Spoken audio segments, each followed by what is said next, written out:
राम मित्रांनो, मी अमोल कोळेकर पाटील. राम मित्रांनो, मी अमोल कोळेकर पाटील. एक काल बातमी मला ऐकायला मिळाली, बघायला मिळाली. खरं तर माझ्या तालुक्यातली ती बातमी असल्यामुळे मला जास्त त्या बातमीकडे लक्ष द्यावं लागलं. आणि ज्यांच्याबद्दल ही सगळी घटना घडलेली ते आमचे मित्र आहेत, यूट्यूबर आहेत, ते पत्रकार आहेत. लय भारी या न्यूज चॅनलचे ते पत्रकार आहेत. आणि त्यांच्यावरती तुषार खरात नावाचे हे पत्रकार आहेत. त्यांच्यावरती ग्रामविकास मंत्री जयकुमार गोरे यांनी काल स्वार्थापोटी त्यांच्यावरती गुन्हे दाखल केलेले आहेत. खंडणीचे गुन्हे दाखल केलेले आहेत, बरेच गुन्हे दाखल केलेले आहेत, ॲट्रॉसिटीचे गुन्हे दाखल केलेले आहेत. असे 5-6 गुन्हे दाखल केलेले आहेत. आणि ते वेगवेगळ्या पोलीस स्टेशनला गुन्हे दाखल केले आहेत. वडूज असेल, दहिवडी असेल, मसवड असेल, अजून इतर ठिकाणी गुन्हे दाखल केले आहेत. त्यांचं असं म्हणणं आहे की जयकुमार गोरे यांच्यावरती 80 ते 85 व्हिडिओ बनवलेत त्या पत्रकारांनी. आणि त्या सगळ्या व्हिडिओमधून त्यांची बदनामी करण्याचा प्रयत्न केलेला आहे. आणि म्हणून त्यांच्यावरती ही कारवाई करायला लावलेली असं त्यांचं म्हणणं आहे. ते एका मंत्री मला वाटतं विधिमंडळाच्या बाहेरनं ते ही गोष्ट मीडियासमोर बोलताना त्यांनी बोलले. पण आता तुषार खरात यांच्याबद्दल मी तुम्हाला सांगतो. आणि जयकुमार गोरेंचं मान तालुक्यामध्ये असणारं दहशत, वर्चस्व, तुम्हाला मान तालुक्यातून जर हा कोण व्हिडिओ बघत असेल तर मान खटाव हा सातारा जिल्ह्यातले 2 तालुके आहेत. मान म्हणजे दहिवडी आणि खटाव, या मान खटावचे आमदार आहेत जयकुमार गोरे, जे आता ग्रामविकास मंत्री देखील आहेत. खरं तर हे 15 वर्षापासून या ठिकाणचं नेतृत्व करतात. आणि हा असा भाग आहे की हा सगळा माळरान भाग आहे. अख्ख्या सातारा जिल्ह्यामध्ये जर तुम्ही म्हणाल तर सगळा भाग हा पाण्याखाली, म्हणजे फलटणला पाणी आहे. पलीकडे तुम्ही गेलात तर तुम्हाला सांगतो साताऱ्याचा ती कृष्णा कोयनाचा जो काही भाग आहे, जावळी साईडचा, सगळं पाण्याखालचं आहे. कराडला पाणी भरपूर, अमाप पाणी आहे. मान आणि खटाव हे 2 असे तालुके आहेत. त्या ठिकाणी ठीक आहे, मी मान्य करतो की त्या ठिकाणची भौगोलिक परिस्थिती जरा वेगळी असल्याकारणाने पाणी त्या ठिकाणी सहजासहजी येऊ शकत नाही. परंतु अशक्य असं काही नाही आहे. आणि मला यावरनं तुम्हाला सांगायचं आहे की जयकुमार गोरे यांनी जाणून बुजून पहिल्या टर्मपासून आजपर्यंत मान खटावच्या जनतेला मी तुम्हाला मान खटावला पाणी देऊ, पाणी आणेन असं सांगून ते 2 ते 3 ते 4 टर्म आमदार झाले. त्याच्यानंतर आज मंत्री देखील झाले. परंतु मान खटावच्या जनतेच्या नशिबाला काय पाणी मिळालं नाही आहे. कित्येक लोक त्या पाण्याकडे आशा लावून बसले, मेले, वर गेले, तरीपर्यंत त्यांच्या नशिबाला अजून काही 4 पाण्याचं थेंब त्या ठिकाणी मिळाले नाही आहेत. मान तालुक्यामधून एक मानगंगा नावाची नदी वाहते. या नदीचं वैशिष्ट्य जर तुम्हाला सांगायला गेलं तर अक्षरशः या सगळ्या लोकांनी आणि या सगळ्या लोकांच्या चेले चपाट्यांनी त्या मान नदीचे लचके तोडलेले आहेत. सगळ्यांनी वाळू तस्करी करून त्या मान नदीचं पूर्ण जी काय त्यांची व्यवस्था असते ती पूर्ण संपून गेलेली आहे. आणि ह्या सगळ्या गोष्टींमुळं नदीला पावसाळ्यामध्ये देखील पाणी नसतं. ही सगळ्यात मोठी शोकांतिक आहे. प्रचंड त्या ठिकाणी तुम्हाला सांगतो दहशत आहे. आपण बीड तर आत्ता बोलतोय, या मान तालुक्यामध्ये अशाच प्रकारच्या घटना जर या ठिकाणी आपण दुर्लक्ष केलं तर मानमध्ये दुसरा बीड होऊ शकतो. विचार करा, त्या ठिकाणी वाळूचे धंदे कोणाचे आहेत, वाळू तस्करी कोण करतंय, तहसीलदारांच्या अंगावरती गाड्या कोण घालतंय. प्रचंड मोठ्या प्रमाणामध्ये त्या ठिकाणी दहशत इतकी आहे की त्यांच्या विरोधामध्ये अख्ख्या तालुक्यामध्ये चकार शब्द बोलायची कोणाची हिंमत होत नाही. बरं, हे मंत्री महोदय आजही सांगतात की मी एका सामान्य घरातून वरती आलेलो माणूस आहे, म्हणून विरोधकांच्या डोळ्यात खुपतं आणि म्हणून माझ्यावरती आकसापोटी आरोप केले जातात, मला अडकवण्याचा प्रयत्न केला जातो. मंत्री महोदय, मला आपल्याला एक प्रश्न विचारायचा आहे की आपण स्वतःहून सांगता की आपण सामान्य घरातून वरती आलेले व्यक्ती आहात, आपण आमदार आहात पाठीमागच्या काही टर्म. 20 वर्षापूर्वी तुमची आर्थिक परिस्थिती काय होती आणि आज तुमची आर्थिक परिस्थिती किती आहे, या दोन्हींचं जर तुम्ही सामान्य जनतेला तुम्ही जर ह्या सगळ्या गोष्टींचा उल्लेख केला, खुलासा केला, तर आमच्या जनतेवरती तुमचे खूप मोठे उपकार होतील. जर सामान्य घरातून आलेला व्यक्ती जर इतक्या मोठ्या प्रमाणामध्ये प्रचंड माया जमवत असेल तर ही माया आली कुठून, ह्यांचे कुठे काय संबंध आहेत, कोणाकोणासोबत संबंध आहेत, आर्थिक संबंध कोणाकोणासोबत आहेत, कोणते धंदे आहेत या लोकांचे चालतात, ह्यांचे जे चेले चमचे आहेत हे लोक काय काम करतात, कुठून कोणाला मारतात, कुठून पैसे गोळा करतात, वाळू तस्करी कोण करतं.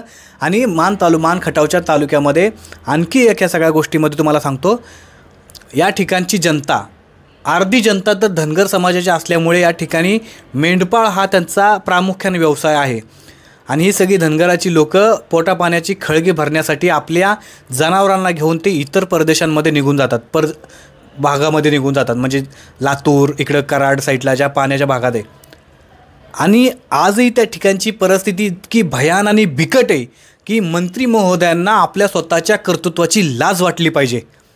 कारण आपण त्या ठिकाणचं 15 वर्ष आपण नेतृत्व करतो, तरी देखील जर तुमच्या तालुक्यातली लोकं दुसऱ्या जिल्ह्यांमध्ये जर आपलं पोटाची खळगी भरण्यासाठी जात असेल तर ही काय अभिमानाची गोष्ट नाही, ही शर्मेची गोष्ट आहे. आपण काय 15 वर्षामध्ये काम केलं ह्या सगळ्या गोष्टींची ही पोचपावती आहे.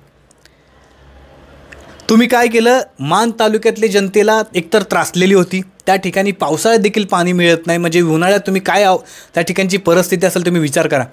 आज मान खटाव तालुक्यातल्या कित्येक गावांमध्ये कित्येक शहरांमध्ये टँकरचं पाणी पुरवलं जातं. म्हणजे विचार करा की तुम्ही या सगळ्या प्रकरणामध्ये. बरं, असं काही नाही की सातारा जिल्हा म्हटलं की लोकांना पाण्याखाली वाटतो, आहे पाण्याखाली. 2 जिल्हे सोडले तर उर्वरित पूर्ण भाग हा पाण्याखाली आलेला आहे. आणि याच मंत्री महोदयांनी त्या मान तालुक्यातल्या सामान्य जनतेला, गोरगरीब जनतेला आशा दाखवली की आम्ही तुम्हाला पाणी देऊ. आपल्या स्वतःच्या नावापुढं जलनायक अशा प्रकारची जी काय तुम्ही उपमा लावून घेतली.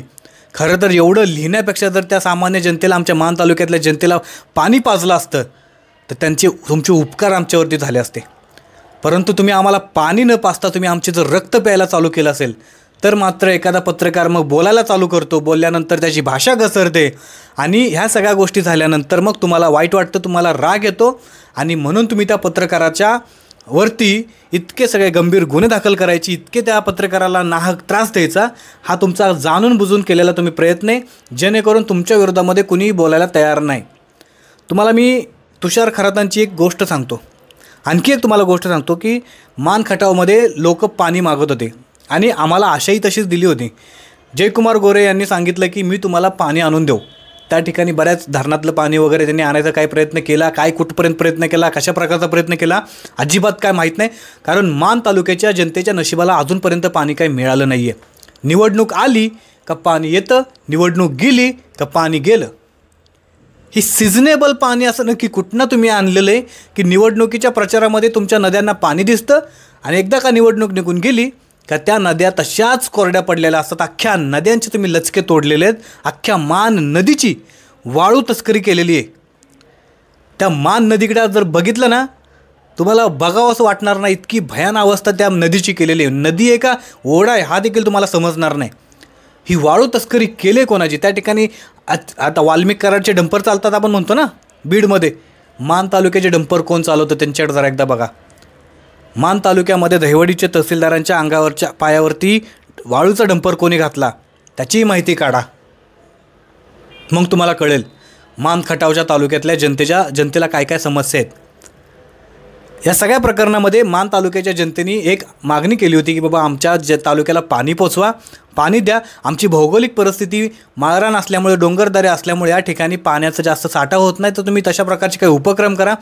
अशा प्रकारची मागणी असताना जोर जबरदस्तीनं मान खटावच्या डोक्यावरती MIDC लादली आणि त्या MIDCच्या अनेक जमिनी, लाखो एकर जमिनी तुमच्या चेलेचपाट्यांनी आपल्या घशामध्ये घातल्या. शेतकऱ्यांना 2 पैसे कमी देऊन आणि शेतकऱ्यांच्या अक्षरशः जमिनी तुम्ही लुटल्या.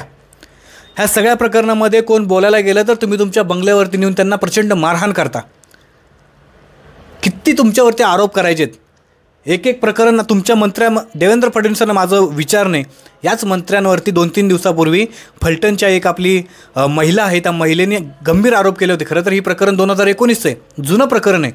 ते जुनं प्रकरण पुन्हा एकदा आलेलं आहे की त्या महिलेला मंत्री महोदय अश्लील नग्न फोटो आपले स्वतःचे त्या महिलेला पाठवत होते आणि वेगळी मागणी करत होते. त्या प्रकारामध्ये त्या महिलेने त्या जयकुमार गोरेंवरती गुन्हा दाखल केलेला. 10 दिवसांची या साहेबांना जेल झाली होती आणि त्याच्यानंतर हे प्रकरण पुन्हा एकदा आलेलं आहे. आणि ह्याच मंत्री महोदयांनी एका पत्रकारांना म्हणजे माझ्या विरोधात का बोलतोय, माझी बदनामी का करतोय, माझ्या विरोधात बातम्या का करतोय म्हणून त्या पत्रकारावरती तुम्ही अत्यंत मंत्रीपदाला तुमच्या किंवा तुमच्या पूर्ण कारकिर्दीला तुम्ही जे काही तुमची प्रतिष्ठा आहे ह्या प्रतिष्ठेला कुठेतरी गालबोट लागणारं काम केलेलं आहे. कारण पत्रकार हा काय त्याच्या घरासाठी आणि त्याच्या स्वतःसाठी बोलत नाही, हा समाजासाठी बोलतो. समाजाचं भल्यासाठी बोलतो, जनतेचा आवाज म्हणून तुमच्याशी भांडतो. तो काही वैयक्तिक कारणाशी, तुम्हाला काय त्यांनी पैसे मागायला आला का? अजिबात नाही. तुम्हाला त्यांचा काय व्यवहार आहे का? अजिबात नाही. तो सामान्य जनतेला, मान तालुक्यातल्या जनतेला होणाऱ्या त्रासाबद्दल तो तुमच्याशी भांडतोय. एवढं जर तुम्हाला नेते म्हणून जर समजत नसेल तर तुम्ही आता विचार करायचा आहे की बाकी तुमचं काय आहे ते. आणि ह्या सगळ्या गोष्टीमुळे माझ्या विरोधात का बोलते म्हणून जर तुम्ही अशा पत्रकारांना जर त्या ठिकाणी डांबण्याचा प्रयत्न करत असाल, त्या पत्रकारांचा आवाज दाबण्याचा प्रयत्न करत असाल, तर हे बलूनसारखं आहे. तुम्ही जितकं हे प्रेशर तुम्ही पत्रकारांवरती टाकाल, जितकं तुम्ही पत्रकारांना किंवा तुमच्या विरोधामध्ये बोलणाऱ्या लोकांच्या तोंड दाबायच्या मुसक्या दाबण्याचा प्रयत्न करणार, तितक्या जास्त ताकदीनं तुमच्या विरोधामध्ये सगळी तयार लोक होणार. कारण आपण केलेली कामं इतकी भयानक आहेत की ह्याची कोणी विचार देखील करू शकत नाही. आज सातारा पंढरपूर, मी तुम्हाला जाणून बुजून या सगळ्या गोष्टी सांगतोय. सातारा पंढरपूर जो काय हायवे झालेला आहे, त्या हायवेची परिस्थिती फक्त एकदा जाऊन तुम्ही बघा. किती वर्षाचं ते पूर्ण टेंडर होतं, कार्यकाळ किती वर्षाचा होता, आणि त्या रस्ता बनायला लागली किती वर्ष. आजही तो रस्ता अनकम्प्लीट आहे, पूर्ण झालेला नाही. कित्येक ठिकाणी पूर्ण रस्ते झालेले नाही आहेत. कित्येक ठिकाणी तुम्ही सेफ्टीच्या नावाखाली भंगार त्या ठिकाणी सगळं केलेलं आहे. आणि मान खटावच्या कित्येक जनतेचं तुम्ही बळी घेतलेला आहे त्या रस्त्यांमुळं. किती लोकांचा ॲक्सिडेंट झालं, कशामुळे झालं ॲक्सिडेंट? स्पीडमुळे? अजिबात नाही. त्या ठिकाणी कुठल्याही प्रकारचं तुमचं स्पीड ब्रेकर नाही, कुठल्याही प्रकारचं तुम्हाला त्या ठिकाणी नियोजन नाही. आणि तुमच्या विरोधात कुणी बोलायला गेलं, केलीच त्याच्यावरती खोटी केस. आपल्या मान तालुक्याला बीड होण्यापासून जर वाचवायचं असेल ना, तर त्या तुषार खरातांच्या पाठीमागे उभा राहा. आमदार म्हणून आमदारांच्या मागे उभा राहू नका.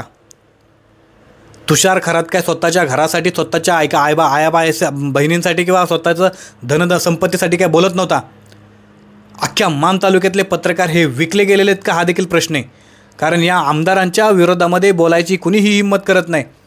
ते तुषार खरात मुंबईला राहतात, ते मुंबईला पत्रकारिता करतात, परंतु माझी देखील ना त्या ठिकाणी जोडलेली माझ्या तालुक्यातल्या जनतेला त्या ठिकाणी हाल अपेक्षा सोसावे लागतात. म्हणून तो व्यक्ती रातोरात जातो, बातम्या करतो आणि परत मुंबईला येतो. त्या ठिकाणी धोदेव नावाचं एक गाव आहे. धोदेव गावाच्या कित्येक शेतकऱ्यांच्या जमिनी ह्या कमी पैशामध्ये हडपण्याचा प्रयत्न केलेला आहे. आणि त्या गावामध्ये तुषार खरातसारख्या पत्रकाराला रात्रीची जाऊन मुलाखत घ्यावी लागते. इतकी दहशत आहे त्या ठिकाणी ह्या जयकुमार गोरे साहेबांची. देवेंद्र फडणवीसांच्या मंत्रिमंडळामध्ये असे किती चोर बसलेले आहेत, ह्याचं खरं तर देवेंद्र फडणवीसांनी उत्तर द्यायला पाहिजे. ते कृषी मंत्री कोकाटे, धनंजय मुंडे, आता जयकुमार गोरे, अशातून तुमची किती मंत्र्यांचं तुम्हाला प्रकरण बाहेर आल्यानंतर तुम्ही या सगळ्यांवरती कारवाई करणार आहेत? तुमची अशी इच्छा आहे का की मान तालुक्यामध्ये देखील अशा प्रकारचे मुर्दे पडायला सुरुवात व्हायला पाहिजे? अशा प्रकारच्या कुठल्याही गोष्टींची तुम्ही चौकशी लावत नाही, त्यांना जाब विचारत नाही, उलट तुम्ही त्यांना पाठीशी घालता. आज जयकुमार गोरे साहेबांचे आणि देवेंद्र फडणवीसांचे अत्यंत जवळचे संबंध आहेत. साधं तुम्ही त्यांना विचारा तरी, त्या पत्रकारावरती तुम्ही कारवाई करण्याचं कारण काय येते? काय तुमच्या त्याचे काय वैयक्तिक संबंध होते?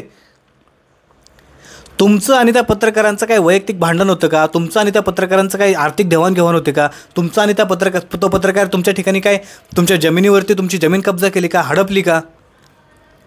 मग तुम्ही त्या पत्रकारावरती का कारवाई केली? त्याच्यावरती तुम्ही इतके गुन्हे दाखल केले की तो जवळपास आता लवकर बाहेर सुटू नये, तुम्ही यासाठी प्रयत्न करता. खरं तर पत्रकारांवरती बोलणं म्हणजे अशा प्रकारची कारवाई करायला लावणं ही सूडबुद्धीचं कारण आहे. आणि मला वाटतं की अशा प्रकारची कामं करून काय होणार नाही. कारण आत्ता असं आहे ना, हा सोशल मीडियाचा जमाना आहे. तुम्ही सगळ्या ऑर्गनाइज्ड पत्रकारांवरती जरी कारवाई केल्या ना, तर प्रत्येक समाजातल्या लोकांच्या हातामध्ये मोबाईल आहे. आणि त्यामुळं प्रत्येक समाजातला माणूस हा आज पत्रकार आहे. तुम्ही किती लोकांवरती कारवाई करणार? तुम्ही कारवाई चालू करा, जनता तुमच्या विरोधात बोलायला चालू करेल. कारण प्रत्येकाच्या हातामध्ये मोबाईल आला आहे ना, कोणीही बोलू शकतं. पत्रकारिता करायला काय तुम्हाला पाहिजे? काय सर्टिफिकेट असेल तर पत्रकारिता असं थोडी नाही. बोलण्याची हिंमत पाहिजे फक्त. आणि तुम्ही ती हिंमत ह्या सगळ्या लोकांना द्याल अशी मला वाटते. कारण तुम्ही पत्रकारांना अशा प्रकारचे दाबायचा प्रयत्न केला तर सामान्य जनतेतली ही जनता बाहेर येईल आणि तुमच्या विरोधामध्ये बोलायला चालू करेल.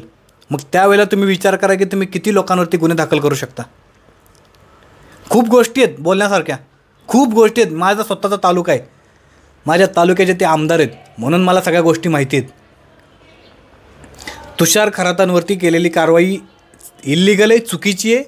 पत्रकारांना दाबण्यासाठी आणि अशा प्रकारचं लोकशाहीचा चौथा स्तंभ असणाऱ्या पत्रकारांवरती अशा प्रकारची कारवाई करणं राज्याला शोभणारं नाही. आणि कमीत कमी जयकुमार गोरे साहेबांनी तर अजिबात अशा प्रकारच्या भानगडीत पडू नये. धनंजय मुंडेंची एकच चूक झाली, ती तुम्हाला चूक काय सांगतो. एक चूक लपवण्यासाठी त्यांनी अनेक चुका करत गेले. एका व्यक्तीची चूक लपवण्यासाठी ते पुढं जात गेले आणि आज धनंजय मुंडे साहेबांना चारी बाजूनी सगळ्या बाजूनी ते उघडे पडलेले आहेत. अशा प्रकारची परिस्थिती मंत्री महोदय आपले जयकुमार गोरे साहेबांवरती येऊ नये. कारण साहेब असं आहे की तुम्ही जोपर्यंत तुषार खरात त्यांना सोडत नाही किंवा त्यांच्यावरती तुम्ही काही ह्या सगळ्या कारवाई करायला जर काय थांबवत नाही, तोपर्यंत तुमच्या इतर गोष्टी देखील बाहेर काढू शकतात लोक. कारण आपण काय धुतलेल्या तांदळासारखं अजिबात नाही आहे. कुठल्याच राज्यातला मंत्री आणि आमदार धुतलेल्या तांदळासारखा नाही आहे. कारण स्वतः सुरेश धसांचं बघा ना, सुरेश धस ज्यांनी धनंजय मुंडेंचा राजीनामा घेतला त्या सुरेश धसांचा तो कार्यकर्ता खोक्या, त्याचे कारण आम्ही बघितले ना. त्याच्यामुळं या राज्यातला काय कुठलाच आमदार आणि मंत्री खासदार हा धुतलेल्या तांदळाचा अजिबात नाही आहे. त्यामुळं पत्रकारांना तुम्ही अशा प्रकारचं अडकवण्याचा प्रयत्न करू नका. कारण जेणेकरून तुमच्या इतर गोष्टी देखील इतर पत्रकारांना बाहेर काढायला भाग पाडतील. निर्णय तुमचा आहे, काय करणं काय करायचं नाही. धनंजय मुंडे साहेबांनी एक चूक केली, अशीच चूक जर आपल्याला देखील करायची असेल तर आपलं स्वागत आहे, अभिनंदन आहे आपल्यासाठी. पत्रकारांचा आवाज दाबण्यासाठी मंत्र्यांनी अशा प्रकारच्या कारवाई करायला लावणं, मंत्र्यांनी अशा प्रकारच्या कारवाई करणं हे तुम्हाला कितपत योग्य वाटतं. पत्रकारांवरती अशा प्रकारच्या जर कारवाई व्हायला लागल्या तर तुमचं काय मत आहे कमेंट करून तुम्ही नक्की सांगा. बाकी आपल्या अजून चॅनलला सबस्क्राईब नसेल केलं तर नक्की करा. जय शिवराय, जय शंभूराजे, जय मल्हार.